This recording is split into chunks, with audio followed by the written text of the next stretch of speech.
Good Tuesday evening.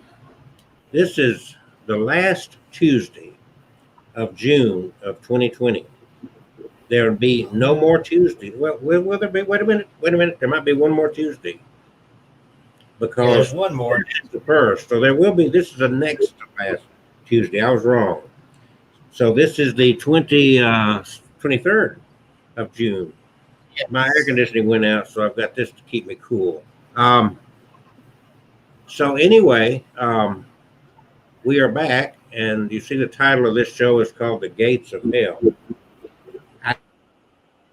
Kevin decided to wear a hat tonight. Um, that may have something to do with his entry into the gates of hell. I don't know. No, I'm just showing off my hat. Let's start off real quick here. Abnormal Alabama, y'all, if you've been tuned in, you know the routine. Abnormal Alabama on Facebook, Abnormal Alabama on YouTube, My Haunted Dolls on Facebook and YouTube, Kevin Kane. Yes. Congratulate him for having worked so hard over the years to finally get over 1,000 subscribers. And I want to also add in real quick, I'm doing a virtual seance. I was going to do it tomorrow night. Um, but the great spirits have made me change the date to July 1st, which will be one more week away. And I have put out on Abnormal Alabama, if you are interested in trying to connect with someone that you know, a loved one, or anyone that you know that has crossed over, I'm going to guide you through this. You don't need any special tools. You don't need an EVP or a spirit box, even though Kevin's really into that kind of stuff when it comes to his dolls. Yeah. You don't need any of that. But I'll keep posting that so it stays up the top so you know what you do need, because the most powerful tool you have in connecting with the other side is right here. That's the most powerful tool there is. Now, I'm going to go ahead, if I can, in this introduction, go ahead. So 1 week for tomorrow night, July 1st, 2020, virtual seance. If there's somebody that you would like to connect with, go ahead and pull their picture out. If you got a picture of these people, I don't care if they've been gone 6 months, 6 years, or 60 years. If you any kind of photograph, go ahead and pull that out so you're thinking about those people. Go ahead and be reminiscing in your free time about any of the cherished memories you have of things that you've done with these people. Uh, what you're doing is you're building up energy around yourself, and that energy involves that person that you're seeking comforted by. Because that's really what we look for when you're dealing with trying to with a loved one that's passed. Is you're looking for comfort, you're looking to make sure to overcome grief and those kind of things. And it's all about dealing with energy. Build this energy up by focusing on the person. If you got a picture, think about memories you've had of this person, wonderful times you shared. Keep that your focus for the next week so that by the time we do this virtual seance, you have built all this energy up around this individual, and it will help to draw. It's like magnetism. It's like you're drawing their energy to you. And I promise you that virtual seance is going to be a mind blowing experience for you. All right. So we're going to have fun with that. We're going to enjoy it, and it's designed in a special way. So I don't know if we get Kevin to join us, because Kevin is kind of our protector angel. Kevin is the one that keeps the negative out of our lives. He's got over 300 dolls, and all of them are very positive spirits. So Kevin is our little um, special, keep the negative energy out of our lives, buddy. All right. So that's a week from Wednesday, and it'll be at 8 p.m. Don't know how long it will last. I'm not going to predict. It'll be probably an hour, but if it gets really ramped up and we're having a good time with it, I'll go as long as you guys want to go with it. So that's next Wednesday. That got put up. I was going to do it. The spirits guided me a different way. Now we're going to get on with tonight's broadcast, which Kevin is going to talk about this bridge right behind me here, which happens to be, I'm going to let Kevin tell you where it happens to be, and then we're going to share some stories. Kevin? It's all on you, bro. All right. That you saw in the picture there is a haunted bridge right here in Alabama where we are. This is the Hell's Gate Bridge, which is located in Oxford, Alabama. And it's still there, located there. It's not exactly the safest place to go to because it's worn down. And as you can see, there's a cement block on each entrance to prevent people from driving up on it because the shape it's in now, a car would probably plummet right through. So, but people still walk out on it. Just you have to be very cautious. The story of this bridge, I'll go ahead and read here. There's a great article out here that I found about the Hell's Gate Bridge, written on Ghost Machine. So I'm going to go ahead and read this. Stories of the strange and unusual. Haunted road trip, the horrors of Hell's Gate Bridge in Oxford, Alabama.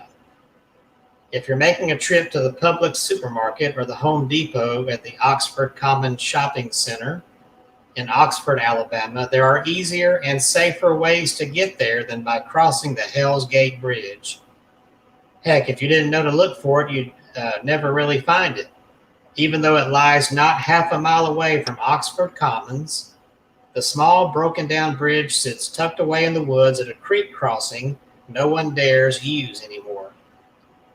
To be fair, you couldn't use it even if you wanted to. It's been blocked at either end with cement blocks and chain-link fencing to prevent anyone from setting foot on it because it's literally falling apart. But if you wanted to, is the key phrase there. No one truly wants to use Hell's Gate Bridge. It's just too haunted for that. Hell's Gate Bridge isn't its official name, of course. It's not even clear whether it has an official name. Located on Boiling Springs Road in Oxford, it bridges the banks of the Chocoloco Creek, or at least it did once. It's been disused for at least a decade because of its terrible condition. A truss bridge not unlike that of Emily's Bridge in Stowe, Vermont, Hell's Gate Bridge was built sometime around 1930. By 1992, however, it had decayed into poor condition, according to an inspection from January of that year. Its superstructure, meanwhile, dropped from poor to serious in November of 2000. The result is a seriously spooky-looking crossing. And indeed, given its derelict state, it's perhaps unsurprising that it plays hosts to a ghost story, too. It's unclear when the legend originated, but it would have had to have been no earlier than the 1960s. The tale itself is set in the 1950s. Sometime during that decade, again it's not specified when, a pair of young lovers driving across the bridge were said to have tragically careened off the structure, perishing in the waters of Chocoloco Creek below. But although the lovers may have died, they have not moved on. It's said that if you drive to the bridge at night, park your car in the middle of it, and turn off all the vehicle's lights, you might end up with an additional passenger in the back seat. You might not see them or hear them or even know that they are there. But if you look closely later on, you'll notice something about the seat. It will be wet, as if someone who had just emerged from the water had taken a seat there in your back seat. There's another story too, though, one that accounts for the moniker Hell's Gate Bridge. It is said that if you stop on the bridge while driving and look behind you, you won't see the entrance to the bridge on Boiling Springs Road. You'll see the fiery gates of hell instead. Admittedly, there doesn't seem to be much of a connection between this tale and that of the ill-fated lovers, but then again, maybe we just haven't put two and two together yet. Maybe that was why they lost control of their vehicle in the first place. Perhaps they glanced behind them and saw hell itself. receiving such a fright that they accidentally drove straight off the bridge. Again, we don't know much about where these stories came from or when they first arose. The crash legend in particular seems suspect. As far as I know, there's no record of a car ever actually driving off the bridge, let alone of anyone dying as a result. But I do find it interesting that Hell's Gate Bridge's car crash legend bears more than a few similarities to another pervasive urban legend, that of the Cry Baby Bridge. Numerous so-called crybaby bridges exist across the United States, and each has had their own backstory, but they all tend to involve terrible alleged tragedies that resulted in at least one death, thereby turning the bridge into the site of a haunting. These hauntings are also all generally said to manifest in pretty much the same way. If you park your car on one of these crybaby bridges, the stories go that something strange will happen to either you or your vehicle. You might hear a baby crying in the distance, or a young mother wailing for her lost child. You might see the glow of a lantern as the ghostly mother searches for her young one. You might even spot footsteps or handprints on the windows, the trunk, or the hood of your car. Sometimes other actions must be taken beyond simply parking your car in order to inspire the spirits to make themselves known, like scattering baby powder across the hood of your car, for example, or turning off the headlights. The deadly crash story pegged to Hell's Gate Bridge contains many of these same elements: a terrible tragedy, an untimely death, and an alleged haunting which reveals itself if you park your car on the bridge and turn off all the lights. True, there's no baby involved, but crybaby bridges don't always play host to literal babies. For example, the Maud Hughes Bridge in Liberty Township, Ohio, is said to replay the memory of a fateful lover's quarrel night after night. Or if you prefer a different legend associated with the same spot, to play back a horrific train accident that happened nearby. Then there's Governor's Bridge near Annapolis, Maryland. One of the stories told about it states that a ghost car might come up from behind you while you're driving across it, only to vanish should you stop to look back. With all of this in mind, Hell's Gate Bridge is a likely candidate for inclusion in the Crybaby Bridge folklore pantheon. But although you can get close to Hell's Gate Bridge, you cannot drive across it anymore. It's been closed for at least 10 years. Although interestingly, it's not totally clear exactly when the closure occurred. According to the Anniston Star, records from Calhoun County show that the bridge was an open and necessary route until at least 2002, date consistent with the last available inspection, which National Bridge Inventory Database Bridge Reports notes also dates back to 2002. At the time, the bridge was already in such poor condition that their recommended course of action was to replace it entirely. Meanwhile, according to the Oxford Paranormal Society, there in Oxford, Alabama, the structure was closed to traffic sometime around 2005 or 6. I have not been able to verify the closing date, but the bridge does seem to have definitely been blocked off by 2007. That's the year in which Oxford Paranormal Society conducted their investigation. So I'm going to go ahead and read. There is an article out here from the Oxford Paranormal Society about their investigation of Hell's Gate Bridge. Just a little short thing here, but it's kind of fun. All right, so on Saturday, January 13th, 2007, the OPS, Oxford Paranormal Society, decided to go to this bridge and investigate the claims. We arrived at the site around 10 p.m. and placed voice recorders on each end of the bridge, and in the middle, we set up a webcam suited for night viewing and took lots of pictures with the digital and 35mm cameras. We wrapped up our investigation sometime after midnight. After going through the evidence, we did not detect anything that night. One of the members did see an object coming toward the group while we were sitting on one end of the bridge. It was an armadillo. I want to We interrupt chased you. it. One second. Okay. There is a line of heavy thunderstorms coming through. Okay. I'm not suggesting there's any danger, but it's not abnormal for us to lose internet or electricity, as you know. So if that happens, don't get mad at us.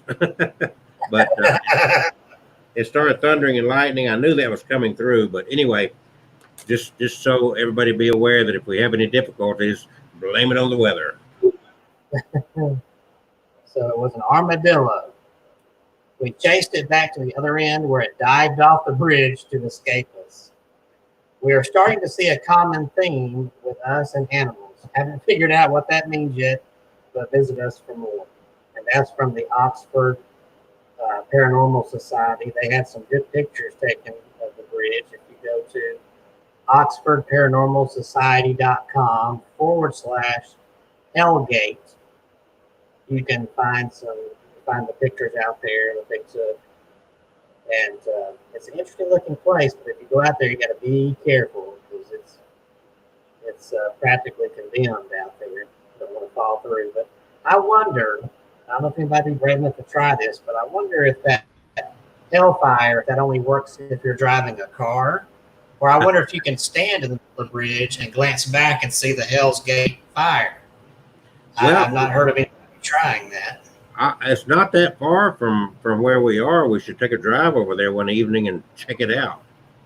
It's probably it's probably about an hour and a half from here.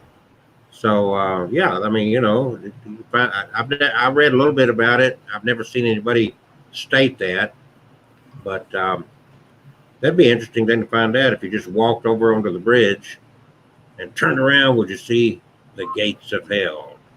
Yeah. Of course. That's a nice little Alabama urban legend. Well, and the interesting thing about it is, if you start looking at Gates Hell Bridge or Hell's Gate Bridge, New York City's got a very famous Hell Gate Bridge as well. Yeah. And so we don't lay claim to the only Hell Gate Bridge, but no. But anyway, a lot of bridges in New York. So right now in Shelby County, where I am, I'm not too far from the Shelby County Airport. We are under a weather warning. National Weather Service in Birmingham issued an airport weather warning for Shelby County Airport. Strong winds associated with approaching thunderstorms will produce wind gusts greater than or equal to 35 knots, mainly from the west. Expect thunderstorms with cloud to ground lightning to move across Shelby County and its vicinity by 6:45 and continue through 8:30 p.m. So we got quite a bit of time that we could be getting beat up a little bit with some weather. Yeah. So just keeping you posted on that. Again, they're not suggesting any tornadic weather. So does that finish us up on the Hell Gate Bridge? Yeah, that's all I had on it. All right. It's interesting. So I know that you suggested you have some more stories from that list that you were working from last week that you had not completed. Yeah. And I also want to touch, and this kind of goes in line with your dolls. And I know over the course of the last year, we have talked about this before, just hadn't talked about it in a while. But Kevin, as most of you know, has he did have a little home full of dolls, and his collection got so out of hand that he had to buy I call it is your address now Chelsea, Alabama? Yeah, it's Chelsea. Okay. So I call it the Chelsea Graceland. And he's working on building gates to where it'll have dolls on the gates and whatnot. But as people that are into ghost hunting, paranormal research, they go out to cemeteries. People like Kevin, and Kevin's not the only one. Until I got associated with Kevin, I never knew so many people were into their haunted dolls. It's a big thing. And Kevin, over a few years' time, has collected a tremendous amount of dolls. And then he took me over to Georgia and actually introduced me to a a friend of his who even has more dolls than he does. Yeah. They've captured. She has a video that's made it all over the place of one of her dolls moving, and then Kevin has caught all kind of voice communication through spirit boxes and EVP of his dolls talking. Some pretty phenomenal things. At the end of the day, all this is tied in with talking to the dead, communicating with the dead. Is that fair? Say that? Yeah, it is. Yeah. So I kind of chuckle at people who are scared of Ouija boards because what difference does it make what tool you use? You're still doing the same thing. Do you think that a Ouija board has any special qualities that your spirit box doesn't? Or I know I've heard stories about people that have misused Ouija boards and got something negative attached to them. I've never heard that with a spirit box or anything, so I don't know what it is about Ouija boards. yeah, but I've heard of people getting negative, evil things they brought into their lives from haunted dolls. Yeah. I'm not doing anything evil. Of course, I pray over and bless my home all the time, so I tend to keep them out.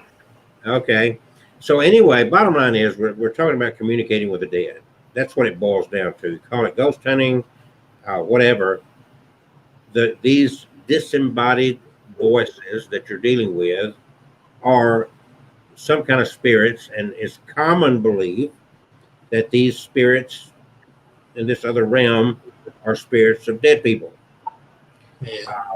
I don't think that you're going there and saying, "Oh, this doll's attached by the angel Gabriel." No, No, I've seen some people say that, but I don't believe it you don't goes believe that that. Okay, No. that's the common belief among people that do ghost hunting and whatnot. Kevin, you've got Yeah. some background in working with a ghost hunting group. Oh yeah, Scare of Alabama. I've been working with since 2013. So you've been on a lot of different haunts or hunts with them. Yeah, indoors and outdoors. We've been in historical places. We've been in a few buildings downtown, Sloss Furnace. We've been in private homes where people were having problems, and so we've been all over Central Alabama, even further out east. We've been all the way out to Anniston or Gadsden to do a. Excuse me. We've been in stores, and even a chiropractor office called us out one night, and we had to investigate that. It was over in Hoover. So yeah, we've had some good times. So out of all the, roughly speaking, have you been on 100 cases, 200 cases, 50 cases, roughly? Probably say maybe close to 100. So out of 100 cases, how many of them would you walk away and say they were haunted? There was a ghost. More than you think. I mean, we've had some strange activity. I wouldn't go too high on it. Maybe 50%. We've actually caught some strange things. Yeah. Yeah. Okay, that's that. I mean, to me, that's a pretty good percentage. Yeah. Because I've been on a few, not as many as you have, but throughout my life, I've been on a few, and I've run across more non-paranormal stuff than I have paranormal stuff, if you will. I might say maybe 30%. It seems like there were at least a good handful that had some crazy activity we witnessed and heard that we could not explain that matched up with the allegations. Now, I know one of them that you've told the story of before, they actually brought in some priest or exorcist that came to the property, and you told it that was kind of a hair-raising experience. Yeah, that's on video of just something invisible in that attic, and I'm there and I'm seeing everybody accounted for in that house.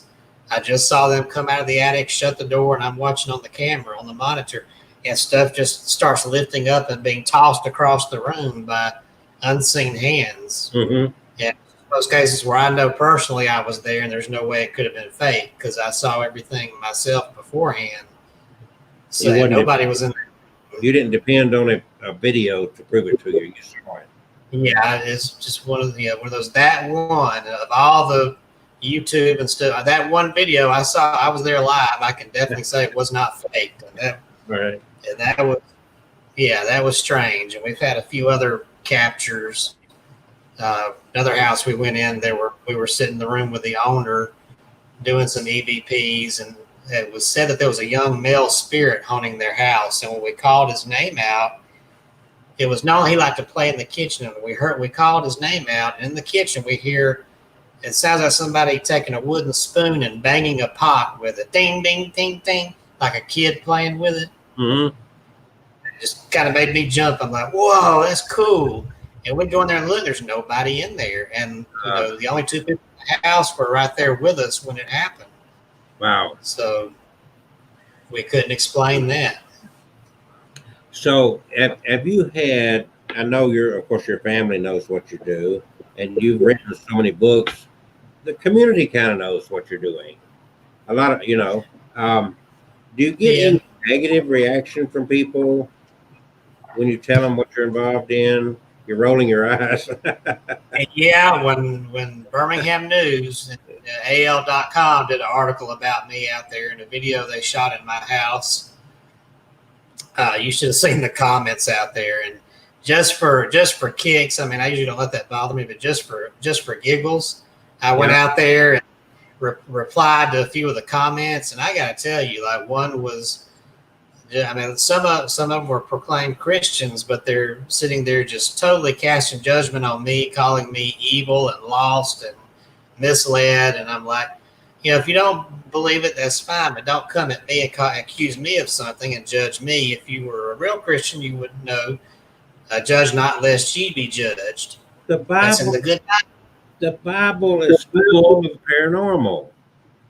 Uh-huh. But they are.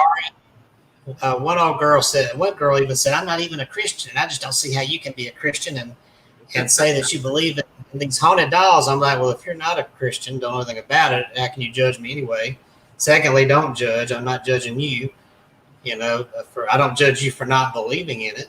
And then one lady just got so uptight and said that this is my last comment I'm going to say, that you just need to go and get yourself, go check your relationship with the Lord. And I came back and I said, I'll just say this, it's people like you that cause a lot of folks to leave the church. Oh, yeah. The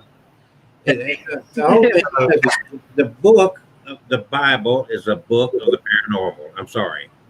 Yeah. And people get upset because I say God's an alien. God is an alien. He don't live on this planet. He's an alien. And according to our government, he's probably an illegal alien because he don't have papers. That's why Jesus can't return, because they don't want to prove his green card. You're a mess. A crazy government. Bottom line is, even the Bible talks about, literally speaking, do you believe that Jesus walked the earth as a human being? I do. Okay. And then he was put to death. He died as a human, right? Yes. And do Christians talk to Jesus now? Yeah, and prayer, that's talking to Jesus. I hate to say it, but they're talking to dead people. It's a Holy Ghost. Got the word ghost in there. Yeah. And I mean, in fact, it talks about is the book of it might be in the book of Samuel. It's where Samuel had already died and Saul was in charge, and Saul lost his mind, couldn't figure out how to run his country. So he had a medium conjure up the ghost of Samuel, and Samuel appeared and said, "Why did you disturb me, Saul?" I mean, it's right there. If that can happen, why can't there be, spirits about it? What happened during the Passion of Christ that they never act out in the plays? The Passion of the Christ act out. It's been a while since I watched it. That's a good movie. The dead in Jerusalem came up out of their graves and walked the streets of Jerusalem. Oh, that was in the Passion of the Yeah. Yes, you know. Do you ever read your Bible? Yes, I read my Bible. I know that's in the Bible, but you were asking about the Passion of the Christ. That's part of the Passion of the Christ, and that crucifixion. So when that took place, they came up out of the graves. They walked the streets of Jerusalem. So I was thinking about that when we went to that town in Georgia about the Walking Dead. There's zombies in the Bible. Yeah, just not Hollywood zombies. They were dead walking. Have you read the Book of Revelation? The seven-headed wild beast? Yes, I have. It talks about. If you're into Bigfoot, there's cryptids in the Bible. Yeah, they're talking about Leviathan and don't forget, there's a unicorn. There's a unicorn. Don't forget the unicorn. Oh, yeah. I can look at that. Yeah, So anyway, I don't doubt it. Well, there's a lot of stuff in the Bible. Here is my favorite cryptid right here.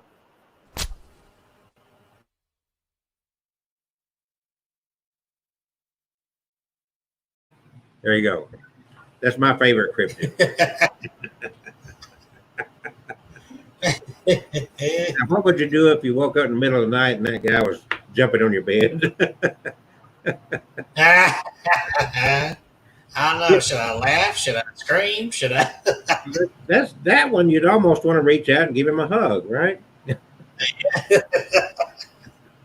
Anyway, but the bottom line is that if I don't understand people's mentality, because if you're dealing with the Bible, if you're dealing with the paranormal, if you're out ghost hunting and you got a spirit box and all these other devices, you are trying to communicate with dead people. That's exactly what you're doing.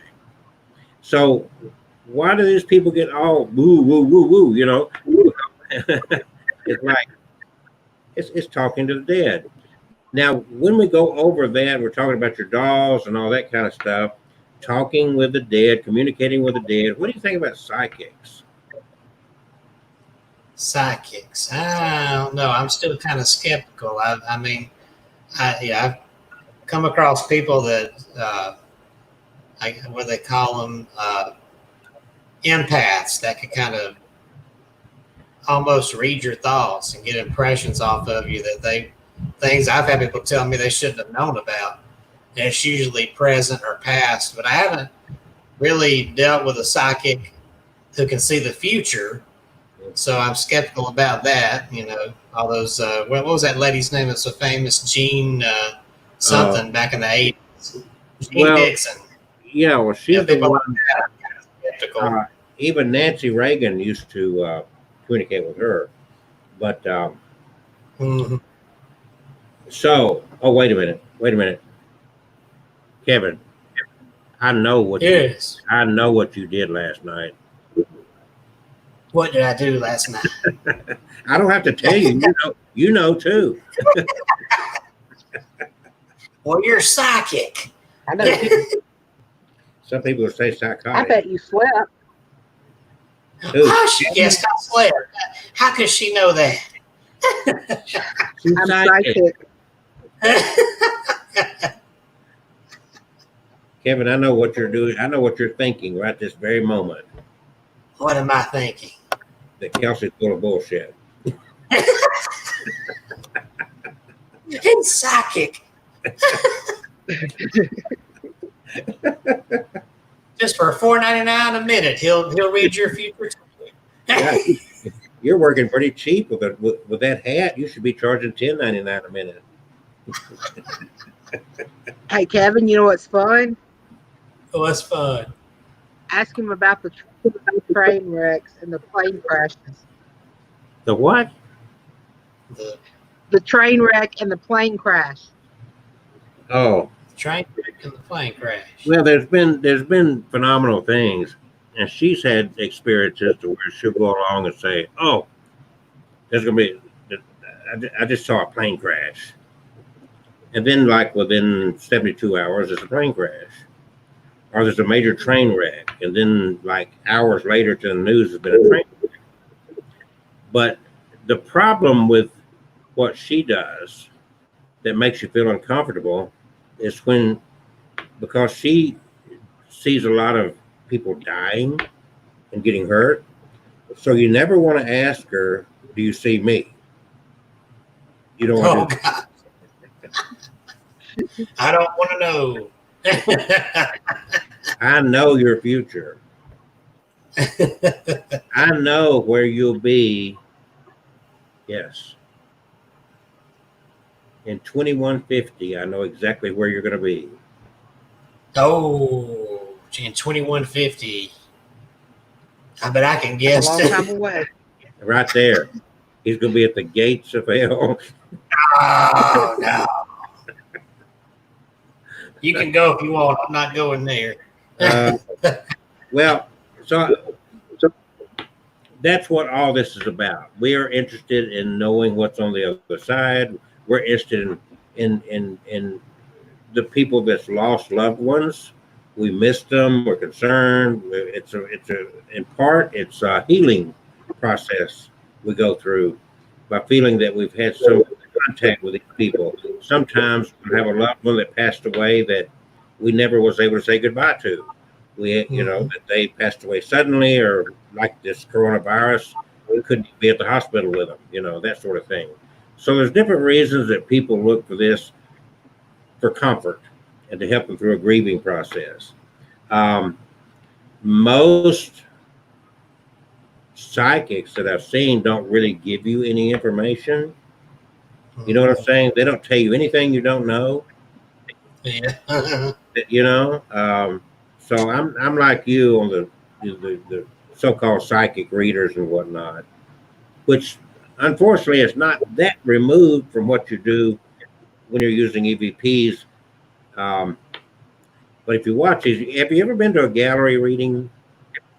I have, and it was kind of strange. If you really step back and think about it, you ever been, Chip Coffey? Yeah. So I went down to Pensacola to one of his gallery readings, and there's certain things that you go through. If you want to do a gallery reading and you've got 10 people, 20 people, 50 people in front of you, and even one-on-one, there's certain key things that will work. Because I can look at you right there, Kevin Kane, and I can see, first of all, I say, well, Kevin is 40-ish, somewhere around in there. And so you kind of know for a guy in his 40s, what he's seen and been through in life. Possibility that he's lost an uncle or a grandmother or something like that. And the first thing you do is you reach out and you say, I'm getting a M or a J name.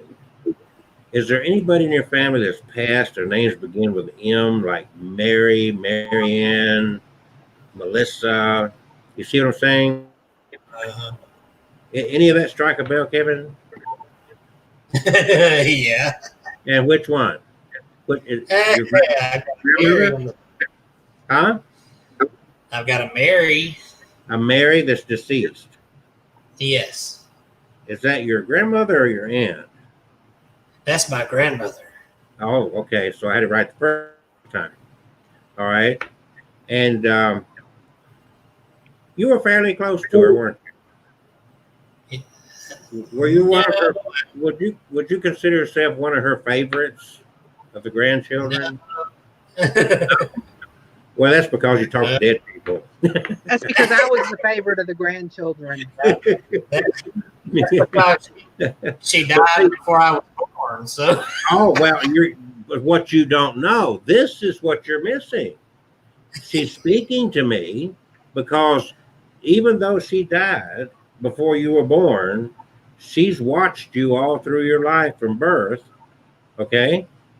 And you have become her favorite grandchild. You didn't even know that, did you? I gave you some information that she loves your dolls, by the way. Yeah. So now who's the J? Who's the J? You got a Jim or a John or Jeffrey? I got a Joseph. Okay, Joseph. Is that a cousin? No, that's grandfather. Pawpaw. Is he gone too? Yes, he is. Is he up there? Was that your grandmother's husband? Same No. couple? No. So that was the opposite side of the family. Yeah. All right. And Joseph died but after you were born. Yes. Okay. Yeah. So anyway, I'm gonna leave that alone. But they both send you a yellow rose. Let you know they love you and they're okay. Yeah, okay. Okay, you're getting too theatrical now. but Oh man. but Kevin, honestly, isn't that exactly what they do? Yeah, for the most part. That's what the one I went to was like that. But I will say when she got around to me, it did, and I didn't think anything of it, but it probably was coincidence. It actually came true. She said, you got a change at work coming up. And I didn't say what, Yeah. but she said, you're going to be changing locations. And at the time, we were about to move our office to downtown Birmingham. I still didn't say anything. She said, there's going to be something good happen as soon as you get down there to where you're moving to, wherever that is. I said, okay.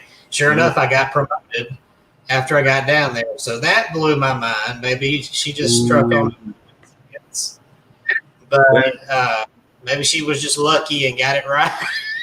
Well, when you're doing there's cold readings, there's warm readings, and there's hot readings. Yeah. Cold readings is when you go in with no information.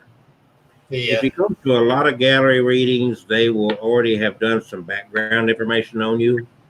Let's say you've gotten online and you purchased like we did when we had the convention over here at the castle.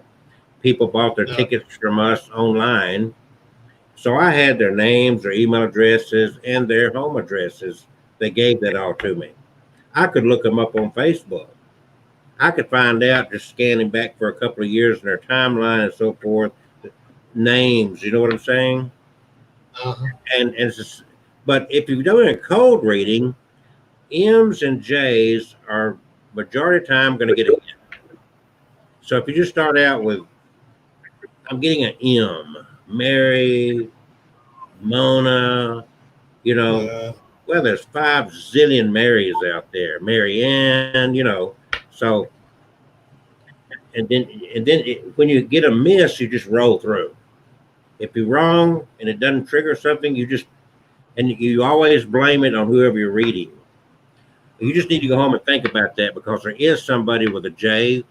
You know what I'm talking about, Kevin? So I'm right and you're wrong. Well, I'm just wrong. You need to talk to your daddy about that because you got this all wrong. Look up your family tree. You're missing something. Just like your grandmother. She died before you were born. Yeah. But you still ended up being her favorite grandchild. Oh. Doesn't that touch your heart? Yes, it does.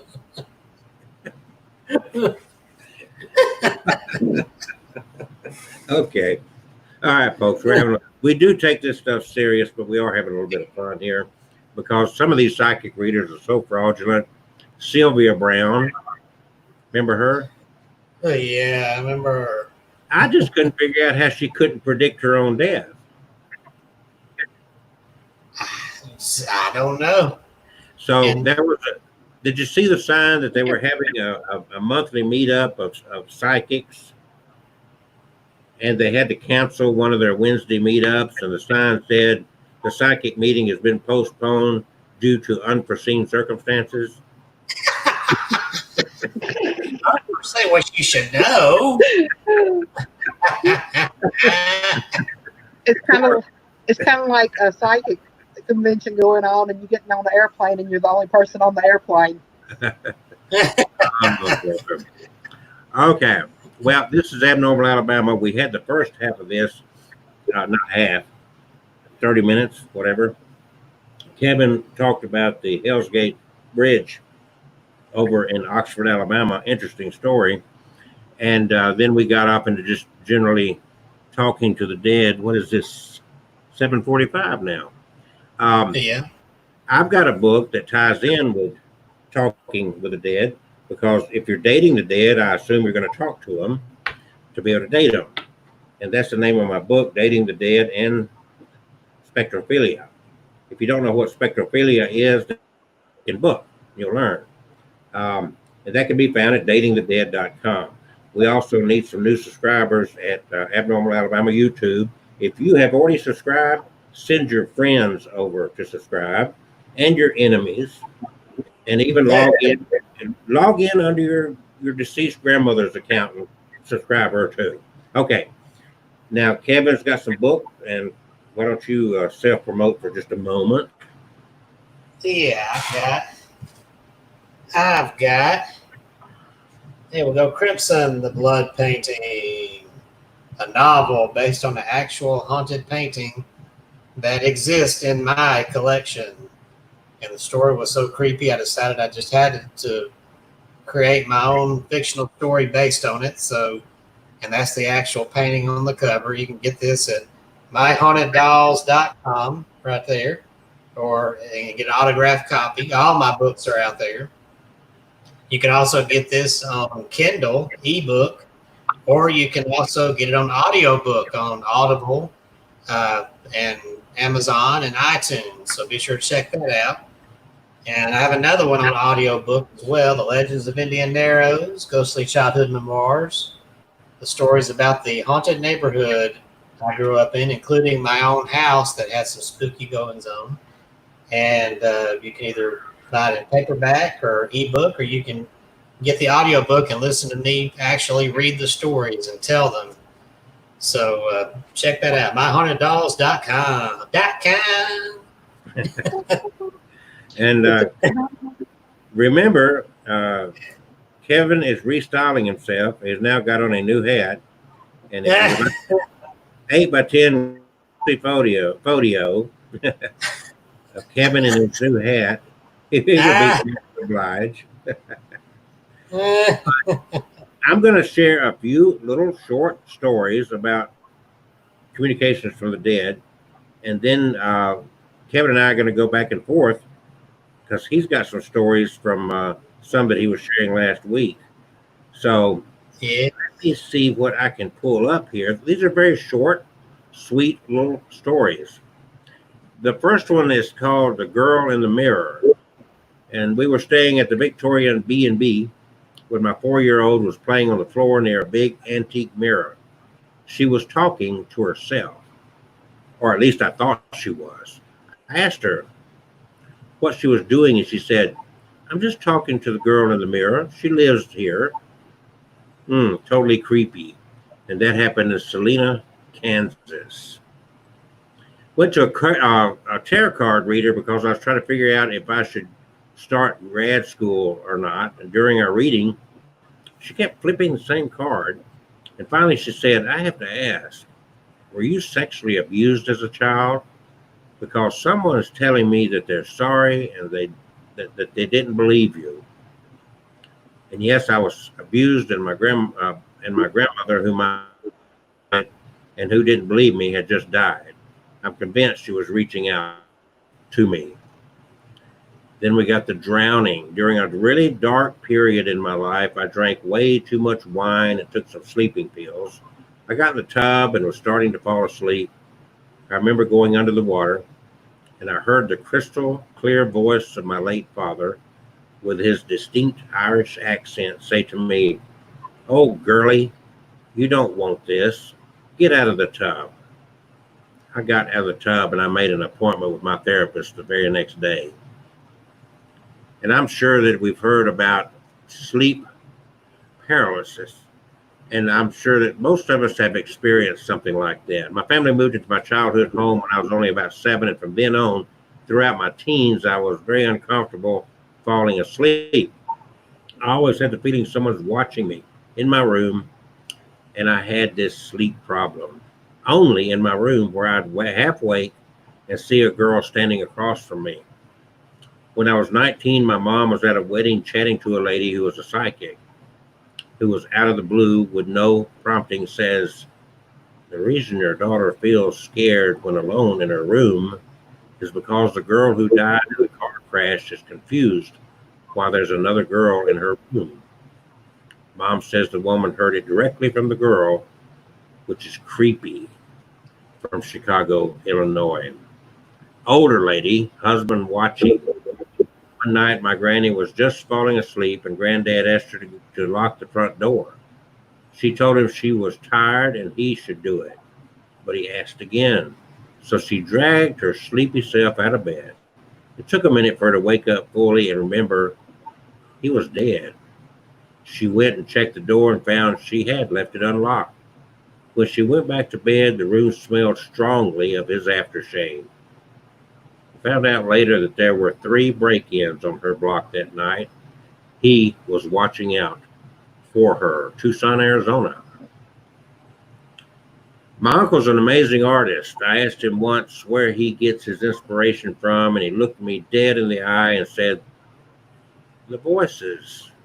I asked him more, and he said there were muses among the dead, and he just had to listen to them. This might not seem like a big thing, but my uncle is a very practical man and also a pastor. So not the person who you think believes in spirits. See, I disagree with that. I think if you're a pastor, you should believe in spirits. What do you think? Yeah, I would think so. Yeah. You would My have daughter, to. yeah, my daughter kept drawing the same thing over and over again. One day I asked her about it, and she said that the other girl kept making her draw, but she didn't want to anymore. I asked about the other girl. She burst into tears and told me she wasn't allowed to tell about her. This totally freaked me out. Santa Fe, New Mexico. What about a baby monitor horror? One night I was falling asleep and I heard an absolutely evil voice on the baby monitor. Sounded a lot like Kevin Kane. Oh, I'm sorry, that's not. Hello, Pastor Graham. Oh. It said, "I don't like it. I don't want it." The next second, the baby woke up screaming. Something evil was trying to talk to us that night. I've never been more terrified from Grand Rapids, Michigan. My lost sister, when my twin sister died, we were only 11 years old. For years afterwards, I could just feel her presence in our room. And a few times I was sure that I heard her voice as I was falling asleep. Eventually, the feeling faded, but I think that was because we finally moved on from Coral Gables, Florida. Hearing voices. My grandpa got dementia. He used to tell us that he was hearing voices. As he got worse, he started having long, extended conversations all by himself.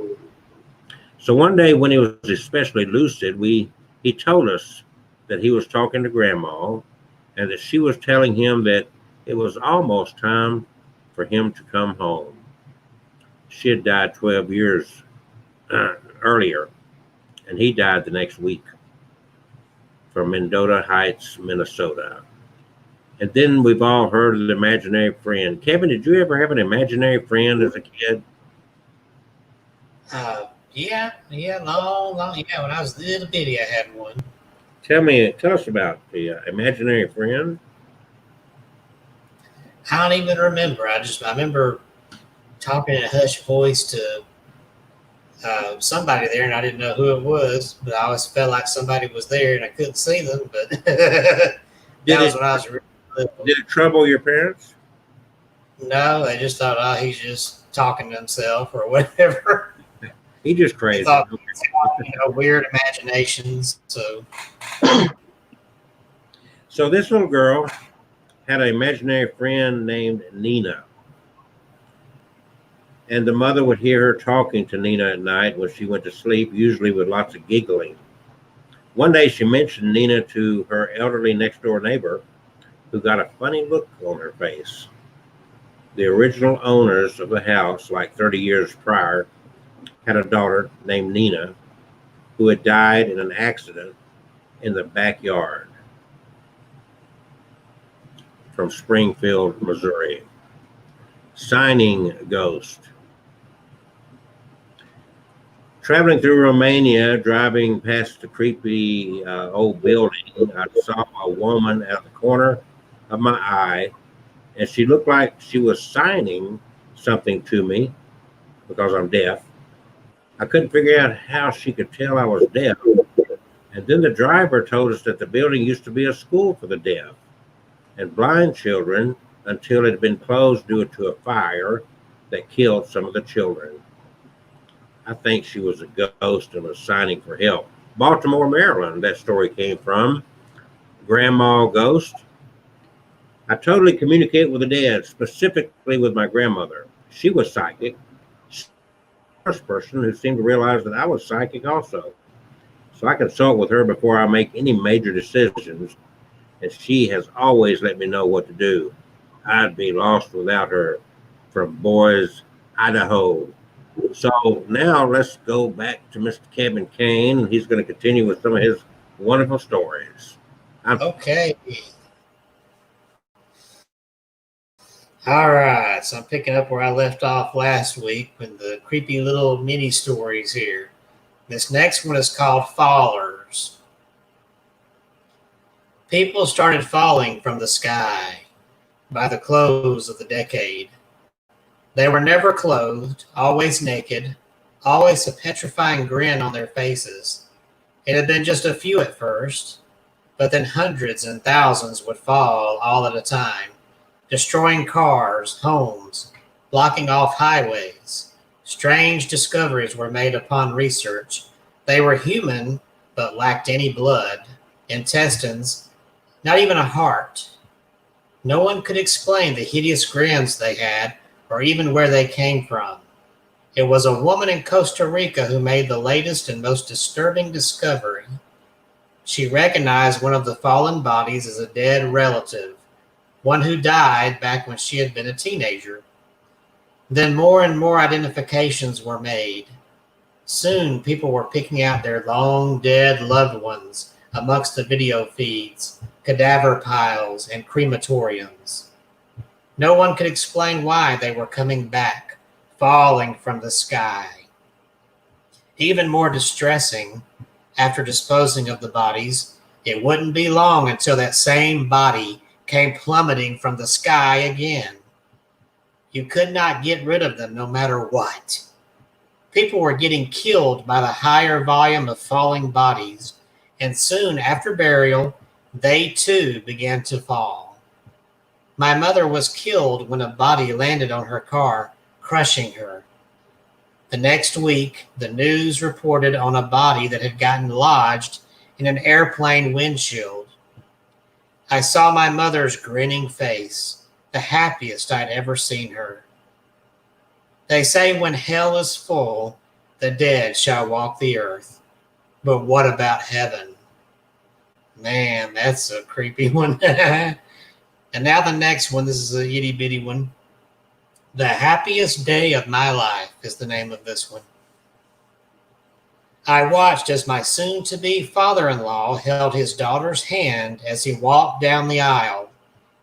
Tears streamed down his face as the wedding march that played in the background reminded him that in a few minutes he would be watching me hold his daughter's hand and slipping on her ring. He walked up to the altar and I took hold of her hand, grinning from ear to ear. It was the happiest day of my life. My bride's father got down on his knees and started begging, "Please, I did what you asked. Just please give my daughter back." I glared down at him. "Shut up and stop ruining the moments. If you sit back down and enjoy the ceremony, maybe I'll tell you where I've hidden the rest of her body." Dang. That's a creepy one. Shall I go for a third one, or should we go back to Kelsey now? No, go Are ahead. you too scared to go any further? Kevin. Yes. Yes. What's that? What? What? Continue your scary stories. Okay, you want me to do another one? What you looking at? So I'm trying to figure out. All right, the next one is called Hidden. Where are you? I scream. Panicked, I run through the abandoned farm. I'm right here. Cannot find her. Not in the old house, not in the barn. I run into the empty field, heart racing. As I scan the area, I run into a mound of dirt and trip, sprawling to the ground. Getting up, it hits me. Abandoned farm. I trip over freshly tilled dirt. Crouching down, I start frantically clawing with my hands, scooping hands full of dirt, and then I hit something hard. Wood. Are you in there? I cry, pressing my ear to the wood. I hear muffled cries. I start digging again, but realize it's taking too long. Looking around, I see a garden shed. I rush to it, ripping the door open, and see a shovel still caked in dirt. Probably the same shovel that the bastard buried her with. I grab it. Running back, I start digging with purpose. Soon the wooden box is exposed. I toss the shovel and rip open the crate. She stares back at me, eyes wide, bound and gagged, but alive. I sigh with relief. Thank God. I reach into my bag, pulling out my rag and chloroform. I crouch down, placing it over her face. She struggles and faints. I toss her over my shoulder. Ah, hell, my brother says as I walk back to the truck with a smirk. You found her. Yep, but you almost had me, though, I laugh. All right, my turn. Where did you put her? I gesture toward the creek area. Somewhere over there. Drowning is an issue, though. Ah, you jerk, he says, running off. I smile, watching him go. I love adult hide and seek. Man, they got some crazy stories here. Coming up. All right, shall we go back to Kelsey now? Whatever you want to do. Okay, yeah, go ahead, go on. You want to take a break from it? Yeah. Well, I'm still over here. We're talking to the dead. I just like these stories of the dead reaching out to you. And I'm going to go to some knock-knock jokes. So Jackie O'Brien was just 4 years old, or that's JC or Jackie O'Brien, when her father lost his life during the 9/11 attacks. So not long after this tragedy, her mother Lisa found Jackie having a conversation seemingly by herself in an empty room in their family home. When she asked about it, Lisa was astonished to hear her daughter say that she had been talking to Daddy and that he was telling her knock-knock jokes. To confirm what her daughter was saying, Lisa showed the little girl a picture of her dad and his co-workers, all of whom also lost their lives that day. And Jackie was able to recite their full names despite never meeting several of them. Jackie also told her mother that she often saw her dad on the swings in the playground when she was out playing with her friends. Please be careful. Author Dean Koontz is well known for his creepy horror novels. Back in September of 1988, Koontz came very close to being a protagonist in his own real-life horror story. Sitting at work, he received a phone call from a woman. She sounded far away, like the connection was very bad. But he could hear her say, "Please be careful." He demanded to know who was speaking, but the female voice just repeated the words 3 more times. "Please be careful. Please be careful. Please be careful," her voice fading with each sentence. Koontz reflected on the phone call, certain that the voice sounded just like his mother's. However, he knew it could not have been her since she'd been dead for almost 20 years. 2 days later, Kuntz visited his father at a care facility to try to talk some sense into him. His father had been displaying violent behavior, such as punching another patient, and Kuntz was to have a talk with him.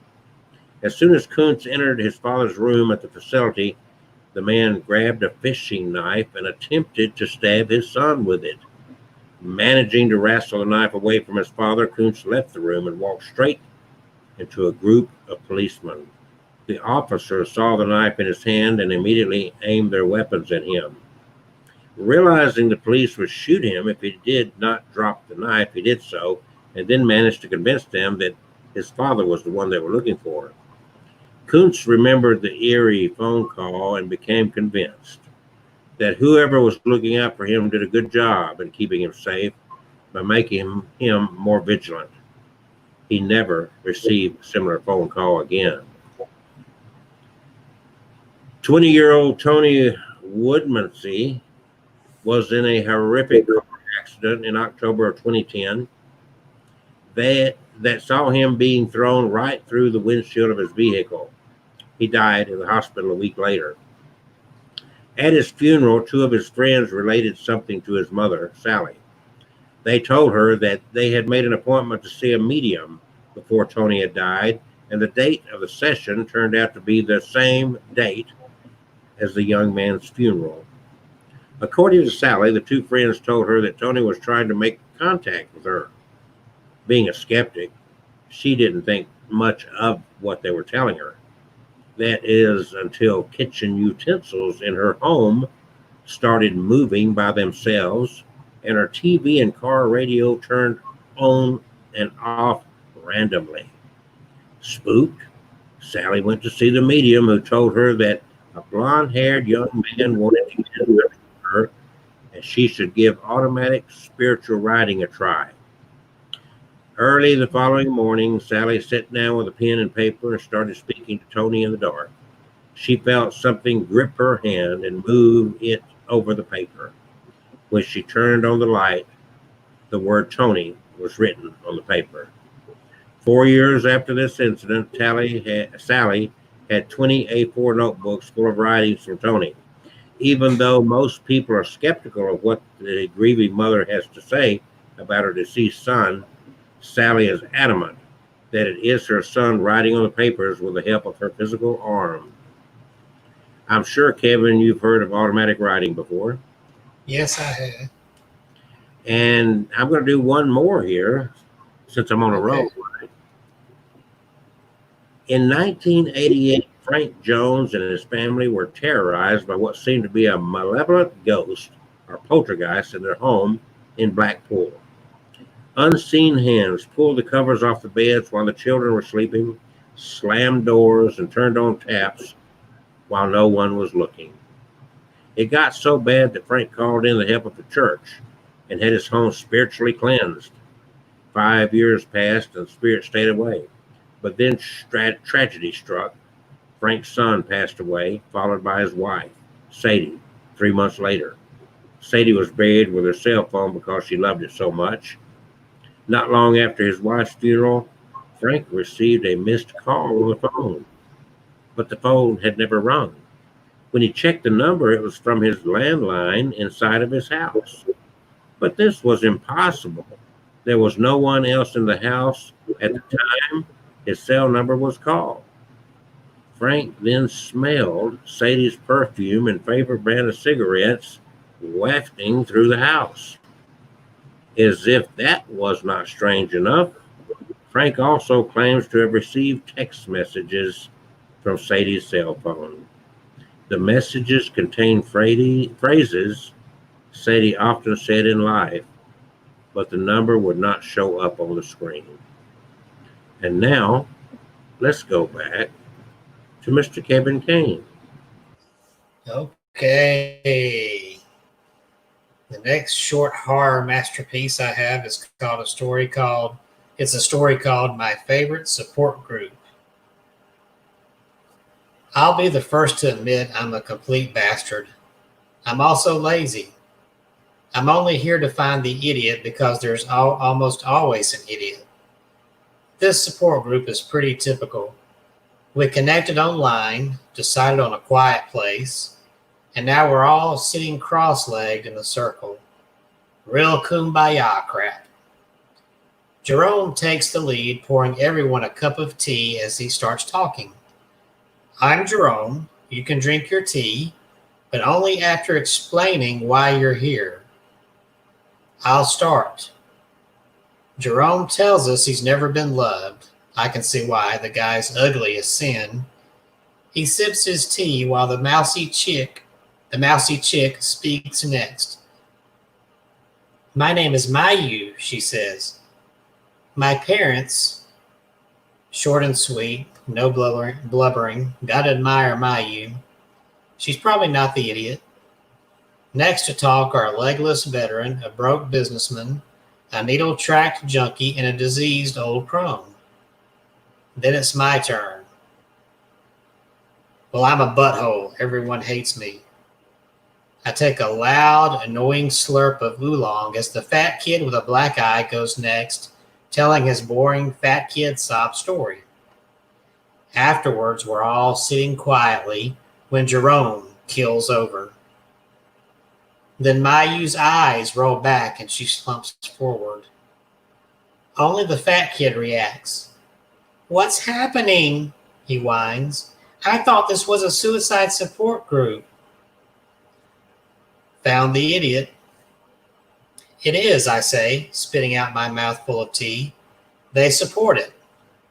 No one wants to die alone, kid. Oh, how ghost white he turns, looking into his cup. I love it. These suicide meetups are a sadist's dream, and I never have to lift a finger. Told you I'm a lazy bastard. Man, that's a that's a strange story right there. Okay, here's getting back into the creepy kind here. This one is called The Eyes Are Watching Me. I bought a new house in the small town of Winthrop. The house was cheap, but the most important part was that I needed to get away from the city. A few months ago, I had a run-in with a stalker. While I had managed to get him arrested, I couldn't shake the feeling of eyes just constantly watching me. I felt like there were eyes everywhere, at home and on the street. So I decided to move out into the country to somewhere with less people, just for peace of mind. The house itself was big and somewhat old, but otherwise very welcoming. The agent who introduced me to the house had been required to mention that a serial killer had lived here in the past, which was why the house was so cheap. However, he and later my next door neighbor Sarah both told me to pay the thought no mind. 4 other owners had lived in the house since then, and all of them were very happy with it. I loved the house. Its interior furnishings were beautiful and very comfortable. The people of Winthrop were friendly, often bringing over freshly baked pastries or inviting me over for dinner. Get-togethers, they said, were the key to making sure everyone who lived in Winthrop loved it here. Yet after a week, I stopped loving it. The feeling of someone watching returned, worse than before. I tried to ignore it, but soon I started losing sleep. Giant bags grew under my eyes, and I began yawning almost as much as I breathed. Sarah was kind enough to let me stay in her house for a few nights.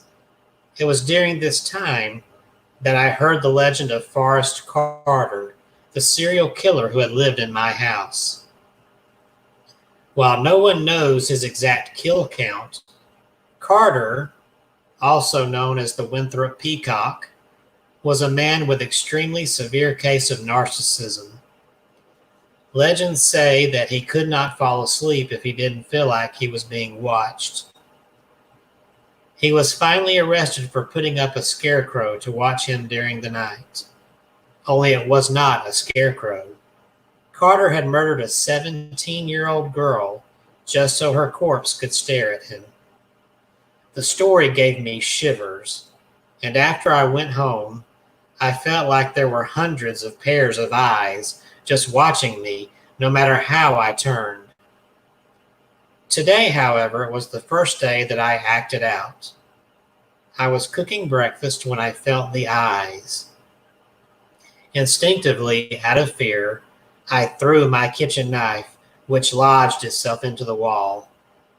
As I pulled out, I found myself staring at a pair of eyes, pickling in formaldehyde. I've been watching the police peel away the drywall of my house for hours now. So far, they found 142 pairs of eyes in little glass jars. The scariest thing is, each and every one was staring at me. Ooh, that's creepy. That's a good one. All right, I'll go ahead and do the third one.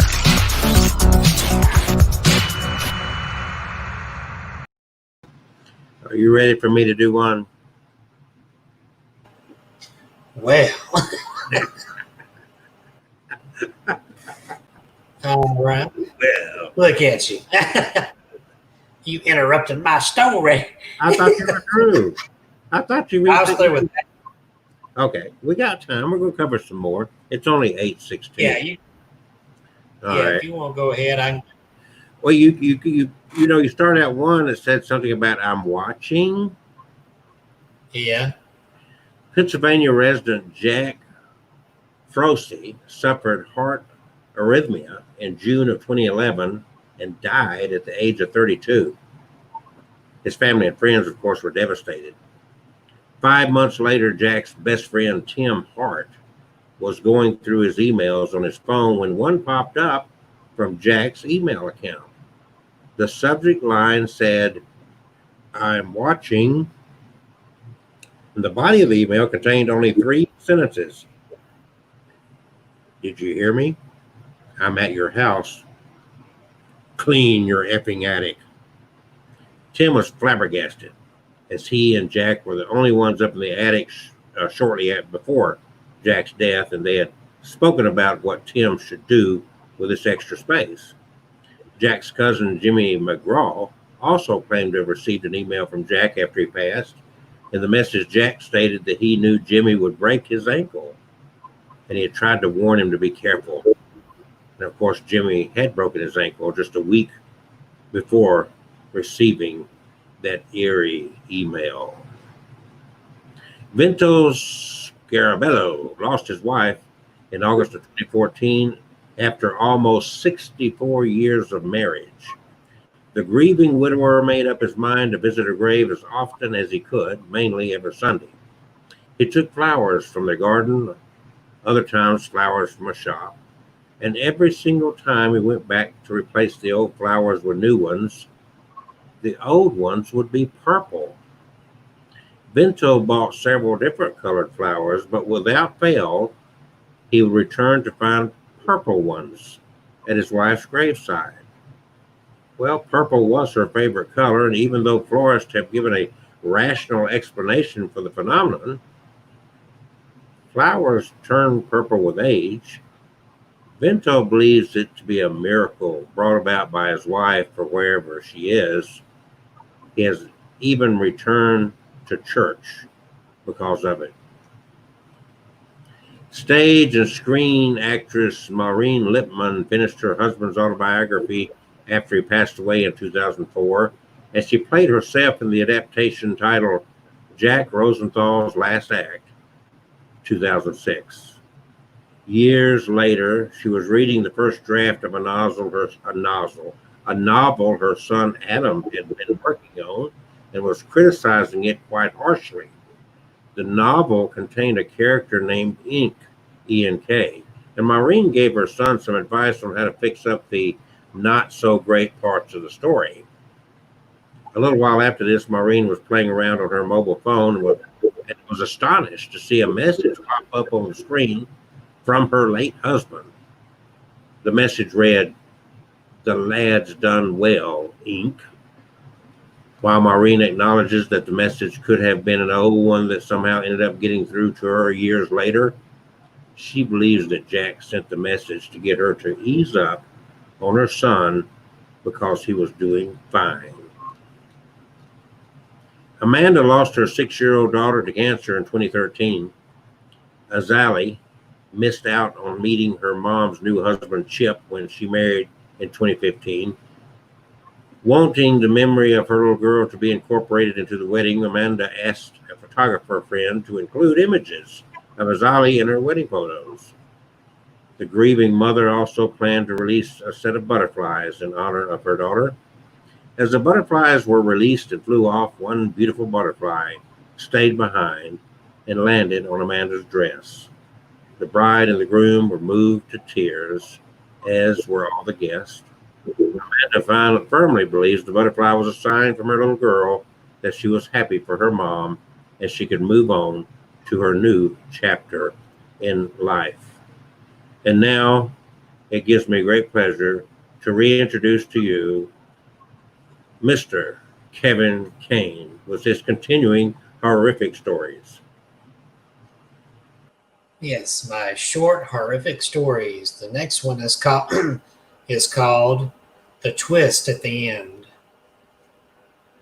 Cradling my 4-year-old daughter in my arms, all I could do was listen as the screaming outside the house got louder and louder, interspersed with sounds of violence and horrible, horrible wet thuds and the unmistakable echo of muscle and sinew resisting the force that was slowly tearing them apart.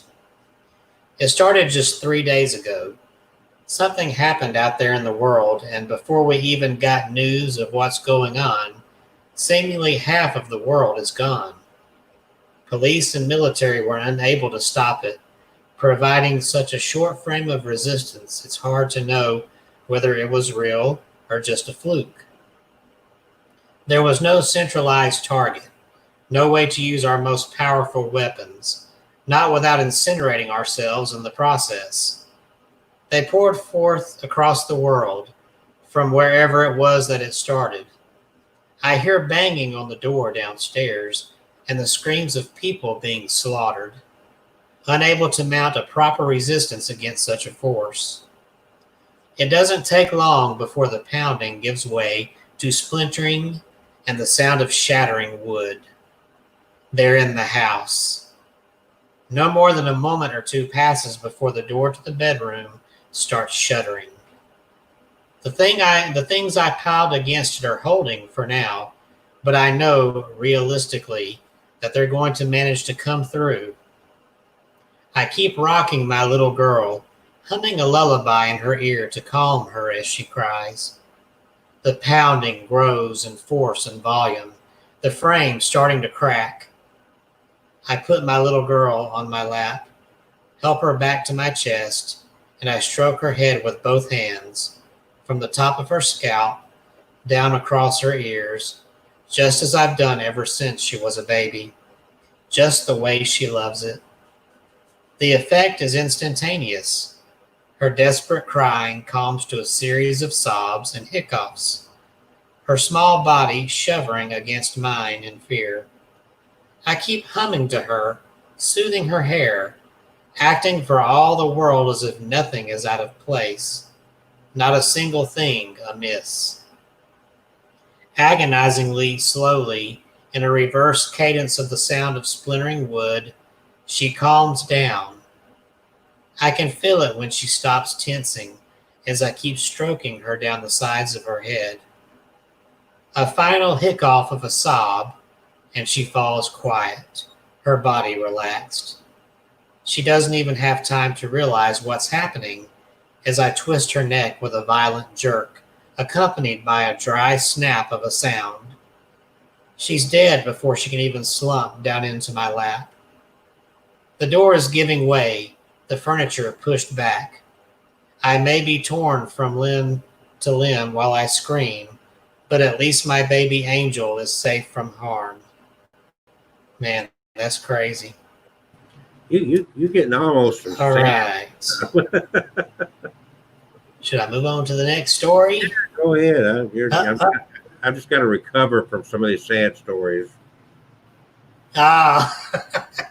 Sad. These are horrifying. That's what I mean. Sadly horrifying. Sadly horrifying. Yeah. Sadly horrifying. How many Yeah. more of those stories? We got 30 minutes. How many more stories you got to go on there, Kevin? I can do 1, 2, 3. There's about 3 more of them left here that are good. Okay. And so real quick, you see right below the hatted gentleman, myhaunteddogs.com. That's his website. You can locate all his books there. He also does a podcast similar to what he's doing now, telling stories. He's also, all his stuff is also on Amazon.com.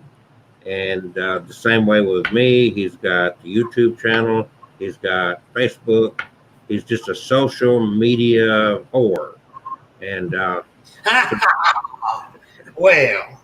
so follow him, feed him, and make him happy. And of course, all my stuff is under Abnormal Alabama, Abnormal Alabama Facebook, Abnormal Alabama YouTube, abnormalalabama.com. Abnormal. If you think of me, just think of Abnormal and you'll be fine. You'll get there. You'll find me. No problem. Buy my books too. And real quick, he showed his book and I didn't show mine. Look at here. 3, 2, 1. Boom. There's my book. David did Spectrophilia. If you don't know what spectrophilia means, buy the book. You're gonna buy the book. Not wrong way. This book right there. The book that's in between me and the headed guy over there. If you want to know what the Shadow Man looks like, just imagine him as the Shadow Man and you got it. If we just had a silhouette of Kevin, then you'd know that's the Shadow Man. Kevin, are you the Shadow Man? No, I'm not the Shadow Man. Thank you guys for joining us. I also want to make one last time an effort to remind people that the virtual seance, which was scheduled for tomorrow night, has been moved to July 1st, which is 1 week from tomorrow night. The spirits have guided me. They said that July 1st is a better opportunity to connect. So, on Abnormal Alabama, on Facebook, where you may be watching this, you will find how to prepare yourself between now and then to get the most out of this virtual seance. And unlike Kevin, you don't have to have all these little gadgets. Just bring your head. But we do fine. So if there's somebody like Kevin learned tonight, because if you go back and watch this, I did a psychic reading on Kevin. I had no way of knowing that he had a grandmother who passed before he was born, and her name began with M. And also, he did not know it, but because his grandmother communicated with me, he has now learned that even though he never met her, she watched him from above and became her favorite grandchild. How does that make you feel? Well, that just makes me feel special. Well, you are special. Look at that. He's not even taking this stuff serious. Jesus. He is special, folks. If you ever get to know him, you'll know he's really a special child. And so are you. Yeah, I know it. All right. Kevin is going to now share some more of these horrific horror stories. You ready? Let's go. Yes, I'm ready. All right. This next one is called The Enemy. I flung myself through the door and vaulted the toppled, long-dead refrigerator that served as an ineffective barricade in front of me. My legs propelled me through the room and into the small hallway on the other side. I could not stop to eat the expired contents of the fridge, appealing to me despite their stench after several days without food. The shrieks of pain and cries for mercy around me spurred my body onward and filled me with unexpected energy in spite of my hunger. We were at war. I came to a halt in front of a small bathroom. A noise. Something behind the shower curtain. My fear heightened, and images of the enemy flooded my mind. Merciless beasts wearing human skin, devouring indiscriminately, accepting no pleas and respecting no argument. Zombies. It had begun, as we expected, with a virus. The original infected were almost a cliche. There was no humanity left in them, just mindless rage, twisted bodies, and some primal urge to consume others. Our generation had prepared with almost obsessive focus for this type of monster. The first wave was eradicated with almost laughable ease. We were not prepared for the adaptation. We were not prepared for the creature we bred by destroying the instantly recognizable zombie. A creature with more tact. Most of the first zombies were killed at close range, you understand, since longer range attacks were less likely to be fatal. We had trained ourselves, even before the outbreak, to equate infection with death when it came to zombies. A person died when their eyes clouded over and they started biting, not when you put a bullet in their head. The new strain of the virus still controlled the body, yes, but it left other faculties to the host. Maybe you could pull the trigger on a hopelessly crazed caricature of your best friend, your spouse, or your child, but what if there was still a soul behind those eyes? If even as they attacked, they sobbed and screamed in their own voice. All the virus needed was a moment's hesitation. I bet you'd hesitate. I did, which is why now I could only watch as my arm wrenched back the shower curtain and my hands reached for the cowering child. Why I could only beg for forgiveness before the virus used my mouth to tear ragged, bloody humps from his body. Why I couldn't even vomit as my hunger dissipated with the now sickeningly familiar taste of human flesh. We were at war, and I am the enemy. Man, that's creepy. Oh, here's a Are good you little short creeping, one. are you creeping yourself out tonight, Kevin? Oh, is Kelsey coming back? I said, are you creeping yourself out? Yeah, I'm creeping myself a little bit. All right. So, this next one would have been called So I Lost My Phone. Last night, a friend rushed me out of the house to catch the opening act of local bar's music night. After a few drinks, I realized my phone wasn't in my pocket. I checked the table we were sitting at the bar, with the table we were sitting at, and then the bar, the bathrooms, and after no luck, I used my friend's phone to call mine. After 2 rings, someone answered, gave out a low, raspy giggle, and hung up. They did not answer again. I eventually gave up the phone as a lost cause and headed home. To my shock, I found my phone laying on my nightstand right where I had left it. Ooh, that's a nice creepy intruder story there. All right, here's another one called The Brave Ones. Here they come, the brave ones. Another Halloween night and the kids are back, here to prove their fearlessness. The old house's floorboards creak beneath their sneakers. Only half an hour until midnight, so I have to work fast. I start with their flashlight, blowing lightly against it so that it flickers. But this inspires little more than a nervous giggle. 15 minutes until midnight. Time to take things up a notch. I hover up to the ceiling and will my body into flesh. My every nerve is on fire, but they've given me no choice. I force drops of blood to trickle out my nose, but the boys below don't notice. I knock against the ceiling, but they won't even look up. I thought this place was supposed to be haunted, says the leader. What a joke. 5 minutes until midnight. I'm running out of time.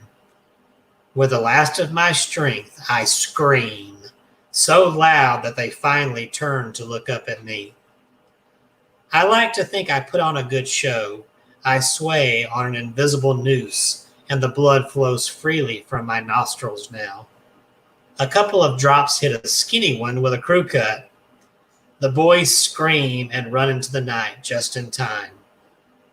Below me, I hear the thing turn, its disappointment palpable. For now, it sleeps, but one day I will fail. The boys will be too brave, and I won't scare them out in time. One day, they will wake it.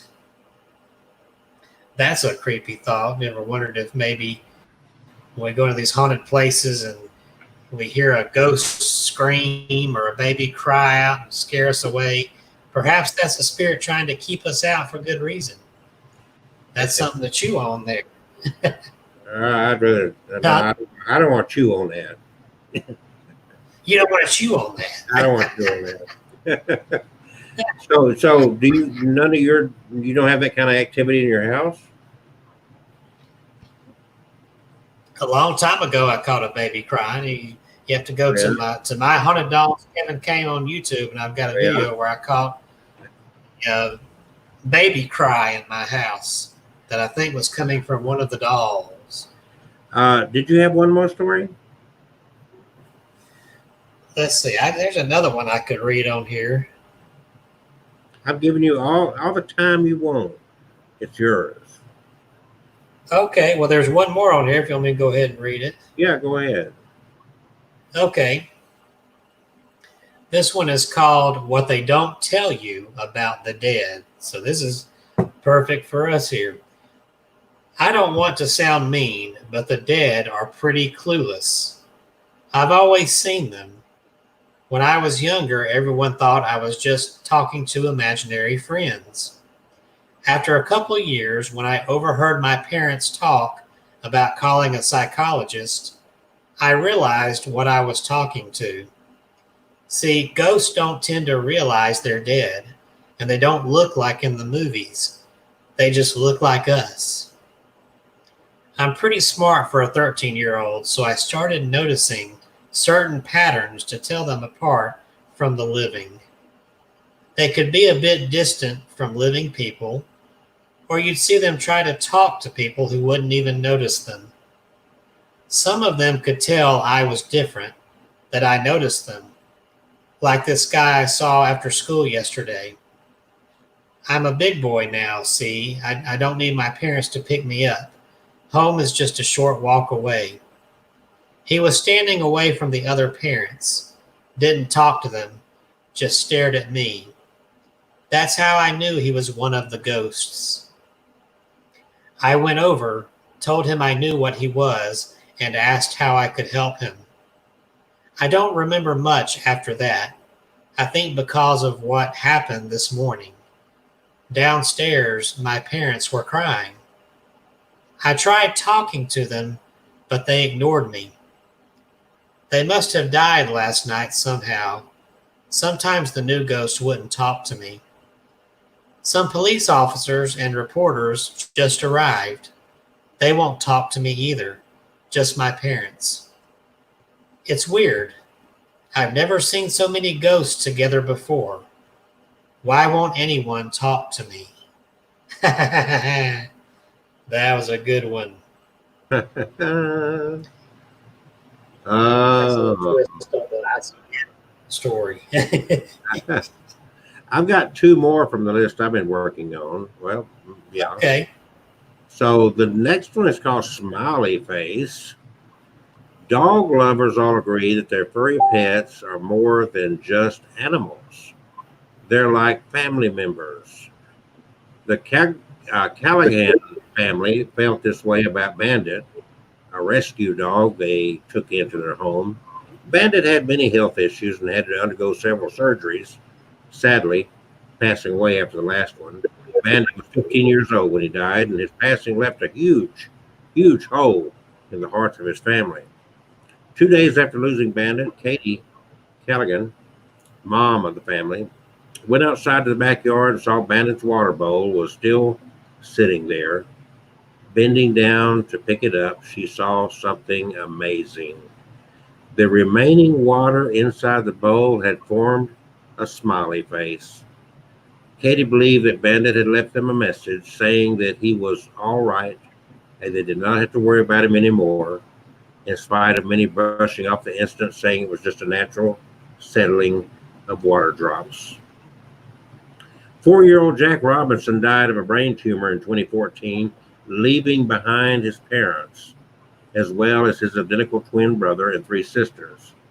His mother, Marie, visits his grave often, but something very unexpected happened when she visited on April the 1st, 2017, to mark the anniversary of Jack's death. Feeling sad and emotional, Marie asked her beloved little boy to send her a sign that it was okay. Then, as she sat down by his grave, a robin swept down from the sky and landed on her foot. The bird flew off again, landed on a nearby gravestone, and watched her. Taking out her phone to film the moment, Marie was astonished when the robin flew back to her and sat on her hand. The robin kept her, and at one point even sat on her shoulder. Marie believed that this was, without a doubt, the sign that she'd been asking for. Interestingly, the robin has, for hundreds of years, been associated with death, and myths and legends have turned the little bird into a symbol of the hereafter. That was a good story. That wasn't that wasn't like yours. See, I'm sharing good stuff. Just like from your grandmother, that you didn't even know you were her favorite grandchild. He just can't let it go. His little psychic reading. So, what was this? Your dad's mother? No, that was my mom's mother. Your mom's mother? Okay. Uh-huh. Yeah. Gosh, you need to go to sleep tonight thinking about her and saying, "Thank you, Grandma." I'm so proud of you. That gives you a heavenly connection. You know that, right? Well, okay then. A nice heavenly connection. She's putting in a good word for you up there with the big man. Oh, okay. She's saying, anything else? He's my favorite. I wonder if that Anything else? Answer me this. So when you die, you've got all these dolls, and all these dolls have these spirit connections to them, right? Uh-huh.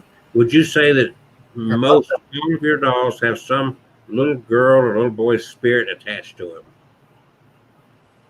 Yeah, but most of them have spirits, and the majority of those are child spirits. So you have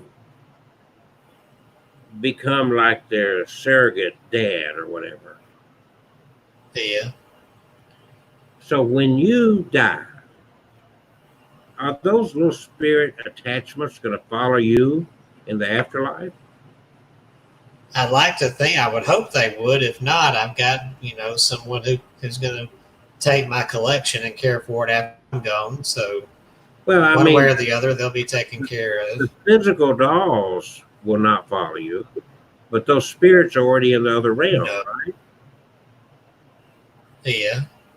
And when you die, your belief is you become a spirit, right? Yeah. I'm not going to call you an angel, so you forget that. I'm just going to say spirit. None of us are angels. Huh? What? None of us are angels. What?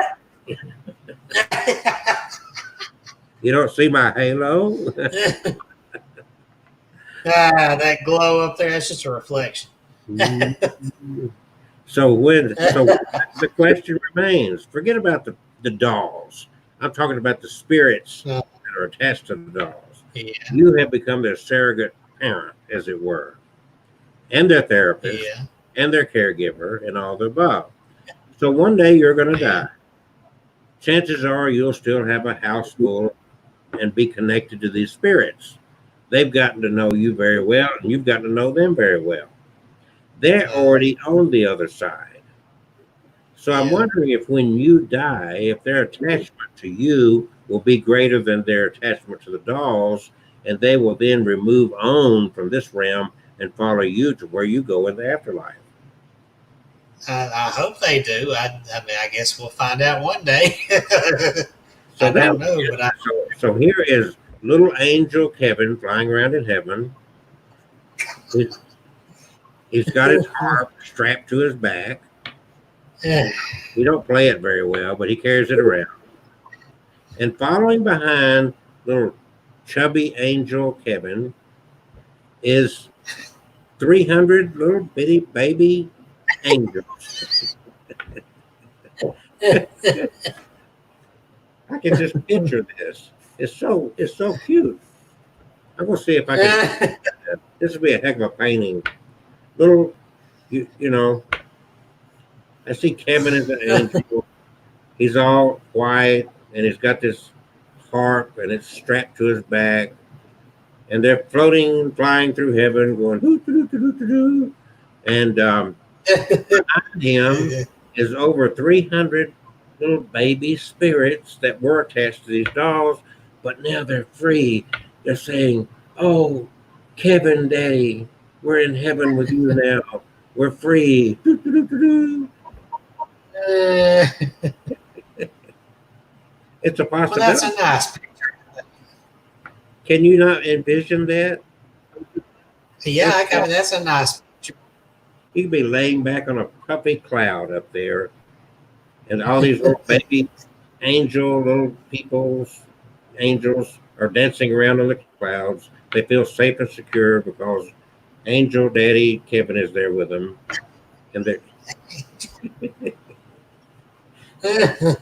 free. They're no longer attached to these dolls. It's like, whoo. And then whoever inherits their dolls are going to be highly disappointed because they're going to say, these dolls are not haunted. So Kevin was you better save a little video or something to explain to them. It's like, I'm sorry, they are haunted, but when I die, them little baby angels is coming with me. We're going up to that puffy little cloud up in the sky, and I'll be with my little baby angels for eternity on that puffy cloud up there. So the dolls are no longer. Huh? I may just have to do a video like that. So they won't think you're a fraud. Whoever gets your babies, they say none of these are haunted. You've got to understand. Well, that's because they followed their big daddy up to heaven.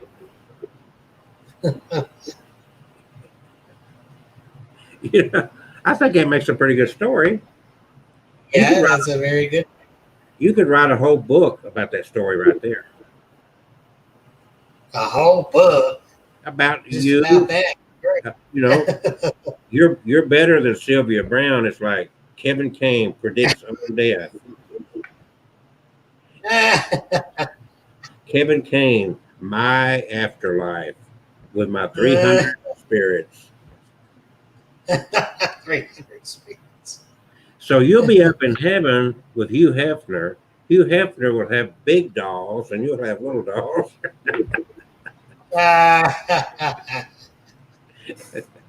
Oh my goodness! That's some visual image I'm getting there of Angel, chubby Kevin Kane, the angel, and his 300 little spirits. Okay.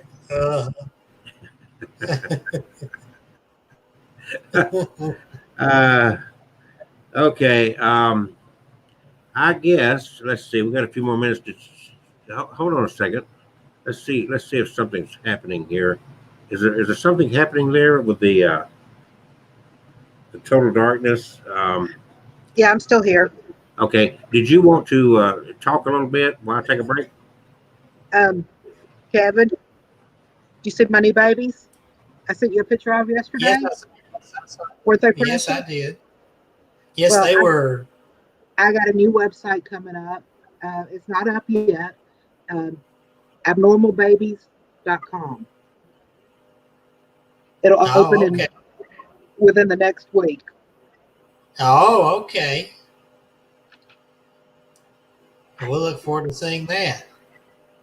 Something different, and we're actually going to do a year in the life of the abnormal babies.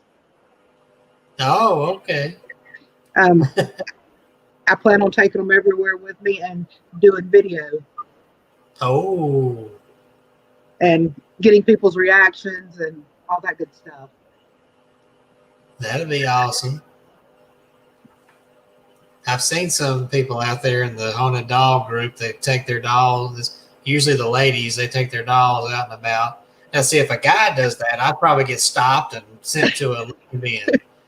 But Yeah, they probably would put you in the loony bin, but I figure I can get away with it. yeah. Well, that would be fun to watch. It will be. I just want to get people's reactions to the dolls, and I thought it would be fun to just do that. Yeah, it would be. What do you think, Kelsey? Okay, what? Talk to me.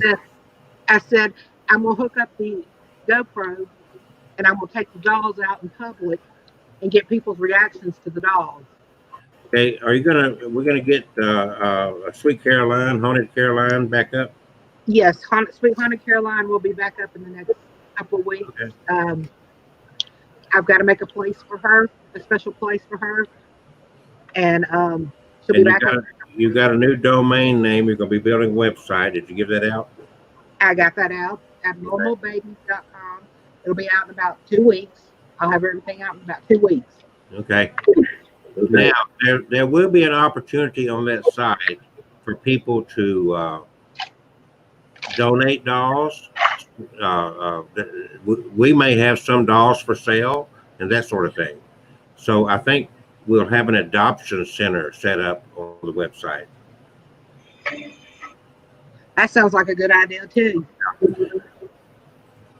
So what I want to know is, what do you think about what Kevin? I gave him an idea for a new book, Kevin Kane in the Afterlife, because all those spirits of those little dolls are going to follow him when they'll leave the dolls, and they will follow him up to that puffy cloud. And I can imagine him in heaven with that hat on right there. Oh, they could all be his little angel entourage. Whoever inherits those dolls is going to be very upset, because they're going to say, Kevin lied, these dolls are not haunted. And he's going to have to write this book so they'll understand that when he dies, those little spirits are coming with him. So yes, at that point, the dolls will not be haunted anymore, because they're going to follow, little chubby Kevin Kane, this angel, the godfather of baby angels in heaven. Oh, that's so sweet. That's more like a short story. I'm dead. My baby's gone with me. Shut up. There we go. But you gotta, I don't know if you heard it all before, but when I first told him that, he really liked that idea. I saw it. I could see Kevin up there on the cloud playing with the babies.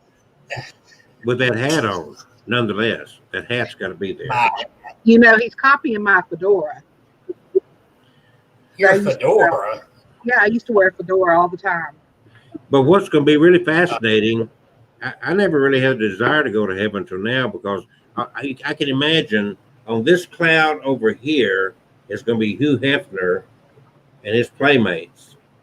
And then just right across the street on that cloud over there is Kevin Kane and his little playmates. Can you envision this?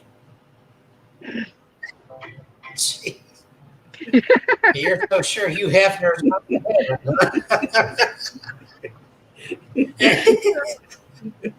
Didn't he die? Yeah, He could be down at the barbecue.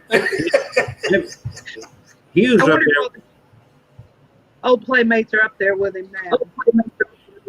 So back on a more serious note, about these little angels that's haunting and attached to your dolls. When if somebody dies when they're 7 years old, in the other realm, are they always 7 years old? They never develop any further. They're just always seven. I don't know. I think they can appear however they want to. There's some that have died when they were way on in their elderly years, and when they came back as a spirit, it was the child spirit. So I guess it could work the other way. I think they can be whatever they want to be. So Kevin, we're talking about your dying and becoming an angel. How do you envision the afterlife persona of Kevin Kane? I have no idea. Probably a lot skinnier and even happier than I am now. So you think you'll have Rambo's body or Schwarzenegger's body, or I don't think you need muscles in heaven. I don't guess I'll have muscles. I think just you're a not gonna nice be spirit. are you going to be a heavenly cross dresser? No, I'm not going to be a heavenly cross dresser. You don't have to have clothes. Are you going to be a heavenly cross dresser? The one good thing about heaven, when you think about it, you don't have to have any clothes. No, I mean, think about it. I never thought about that, but heaven is really nothing but a huge nudist resort. Heaven's starting to sound like a better place. God don't buy clothes. God, where'd you get that suit? I don't have a suit. I'm naked. Oh yeah, I mean, he We sends are all the world naked. I mean, he doesn't put clothes on us when we come in. Oh, Lord. This brings about a lot of interesting questions about the afterlife. Kevin, you won't need a spirit box anymore because you'll be with the spirits. All right. There's You no just need sit for there it. and say, hey, I think I talked to you back when I was on Earth. Was that you that came on my phone? So you better not piss them off when you're talking to them. No, I don't. I'm respectful. I don't. That's Okay. why I don't tick them off. It's interesting though, because you spend all this time with your spirit box, Grandma, are you there? Yes, Kevin, I'm here. You're my favorite grandson, Kevin. And you get up there and you go up and say, where's Grandma? She said I was her favorite grandson. And then you find her and she says, that was only while you're on Earth. I don't like you no more.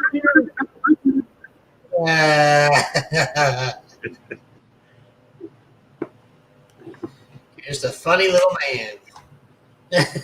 Funny. Well, we had a psychic reading, and Kevin learned something about his grandmother that he never knew. That's pretty powerful stuff right there. That's going to go in my book of all the psychic readings I've done and the fortune telling I've done. And everybody witnessed it right here. A phenomenal first. I did a psychic reading of Kevin Kane right there. And he learned something, communicated with his dead grandma that he never knew. And he learned that he is her favorite because she, from up here on her puffy little cloud, has been watching his little bitty self down here in Chelsea, Alabama. And she's saying, ooh, I like Kevin. And if you buy that, he'll do a reading for $4.99 a minute. I'll do a bicycle card reading for you. Okay. No. Okay, Kevin, tell them about your books and whatnot, and then we're going to get off of here. Okay. Once again, Crimson, the Haunted Painting. Based on a real haunted painting right there on the cover there. And this is a good book That to get is, because the coronavirus has interrupted like football season. This can replace football season right here. oh, there you go. It's a different kind of crimson, but That one, you might just enjoy it. It's where also an audiobook. Where? MyHauntedDolls.com. You can get autographed copy. You can get paperback on Amazon or anywhere else online. You can get ebook. What about new subscribers? You can get new subscribers for your YouTube channel. Buy the books. He's got the audio. He's got the ebooks. He's got about every kind of book you want. And he's still working on more books. MyHauntedDolls.com. Subscribe to his YouTube channel, My Haunted Dolls, Kevin Kane, on YouTube. Follow him on Facebook. And then, of course, Abnormal Alabama. All over the place. YouTube, Facebook, you got it. And with that, at 9 o'clock, we're going to say good night, folks. Good night.